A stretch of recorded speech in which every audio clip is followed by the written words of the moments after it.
那社工团体一寡义务团体今仔嘛出面呼吁行政院爱设托育服务的专职机关，除了托育中心设监视器，伊嘛建议讲，年保的处理也是讲做未来中心，嘛应该要有监督的机制。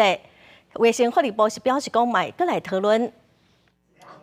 17个带囡仔加幼稚的相关团体上榜做伙来检视最近几件虐待儿童的事件做不到的所在。有团体建议，目前全国家花送托的囡仔已经有到10万人，因过并无一个专职的机关伫咧处理，应该研究伫咧行政院之下增设儿童托育署。行政院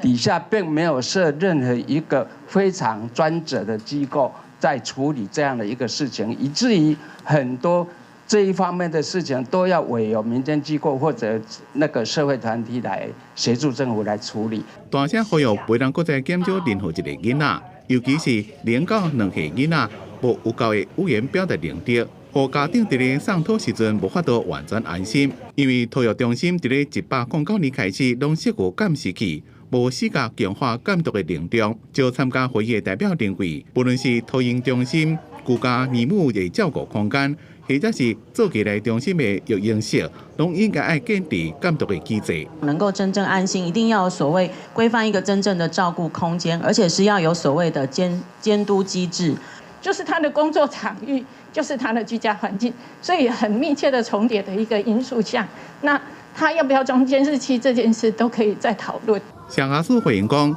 目前现行有儿少福利促进委员会，所以是不是搁另外要设立专职的机关，会搁再讨论。目前全国大概有500位访视员，若是地方认为有需要，会搁再增加。但是相关团体认为人力的量能依然无够，针对年母评鉴要有具体指标，而且要有替代退场的机制，希望相关部会会搁再检讨。